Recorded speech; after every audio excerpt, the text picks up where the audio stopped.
Hello ladies and gents, my name is Sam and this is the Cornet.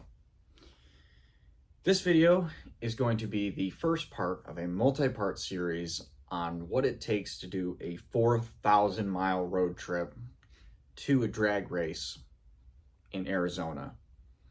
That's all I can really say, other than the fact this can be the roadkill duct tape drags. If you haven't already, you can check on my channel. You have more info on the car, and you can check out my Instagram, which is _Mavrek, MAVWRECK. You'll see most of the information on how the car is done from the day I got it up until here, plus some of my older posts about my last car.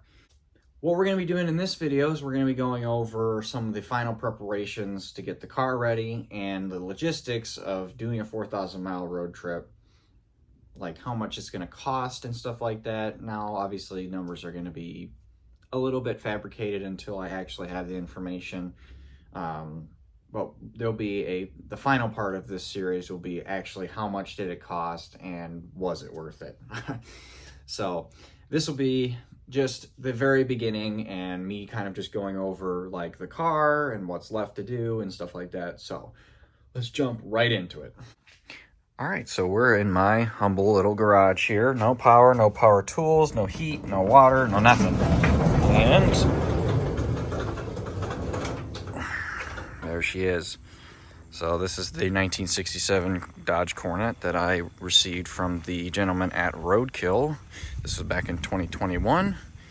If you haven't already, I have a video on my channel about the car. I don't have like an in-person video of it, but I do explain a lot of the stuff. Like I said, my Instagram has more information. Now, let's just go over some of the prep that I've done prepping for this drag race. So prepping for the drag race, I changed a few things. I have a T-handle shifter on there now, the wood wheel. I switched to the dual quads and the Hoosier Racing slicks. That's why I have to have a drive shaft safety loop, which is not installed yet. Obviously, I have a few more things to button up on here. I'd like to go through the wiring, just kind of tidy it up. And actually, here is my mandatory list. Drive shaft safety loop, I got a tune. I put the slicks on the wrong side because they are rotational, and the hood. Forgot about that. Want to get rid of all the coolant, fill it with water, and I have to bleed the clutch and check fluid levels. My optional list here, I'd like to put a pinions number on it. I should rebuild the slave cylinder. I have a Holley carb that I am going to bring with me, a single 4. I got to RTV the rear end. I have to adjust the brakes, tighten the shifter. Oh, that seat's only held in by 3 bolts, which needs to be fixed. I should remove the passenger seat just because I won't need it. And the passenger side wheel hub, it does not fit a dust cap anymore. And then I have my packing list. So I have some spare slicks, obviously tools, ramps, jacks, and stands, all 4 stands. 14-inch rims, which will be good rollers. They'll be better to have on the trailer, so I don't have to have the slicks on the trailer. All my Craftsman power tools, my helmet, both my U-jugs for gas, which I already have one loaded in there. You can't see it because it fell over. My engine analyzer, and a cooler. So that's like the basic packing list that I have for this thing. And obviously I'm forgetting some stuff, but that's just like the basic list. So, I mean, this thing has been running great. There's I haven't entirely tuned it, but it's running really good right now. I just replaced both the coolant hoses, and then I did an oil change. I almost forgot there, because I ran some engine cleaner through here to kind of get some of the sludge and just make sure that this engine's all cleaned out. That's pretty much all I've done in the engine. The transmission I just filled up with fluid, and the rear end, that needs attention for sure, because it is leaking and it's not good. But yeah, I'll have to work on that. Then there's my truck, which doesn't really need anything. I mean, it's got some rust. Got the, just put that toolbox in there. Rust. And it's a Michigan truck. This is where the rust is the absolute worst right here. I'm gonna fill up all the tires, but just a regular cab truck with the 4.8 liter in it. It's going to get terrible fuel economy, but it's gonna take me all the way there. All right, so it's a few days later, and I'd like to go over the kind of like the most boring part of this whole thing, which is like logistics and numbers. So I'm going to make this as quick as possible, but I'm basically going to go over theoretical cost and actual cost. Actual cost will be, like I said, in the very last video of this series, but let's just go over what I've spent so far. So for U-Haul, I don't own a car trailer, so I have to rent one. I'm going to be renting an auto transport. Basically, I went on their website and I said, I need a trailer for more than the allotted time that you can usually rent them. And then a U-Haul representative called me and they're like, you have to pick it up from a larger location because you can't just rent one from a small location because then they're out a trailer for 7 days.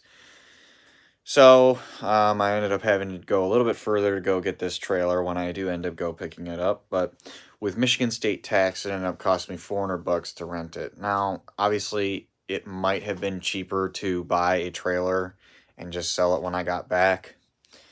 But at the time, I currently don't have the funds to just go buy a trailer and then, you know, just be able to sell it.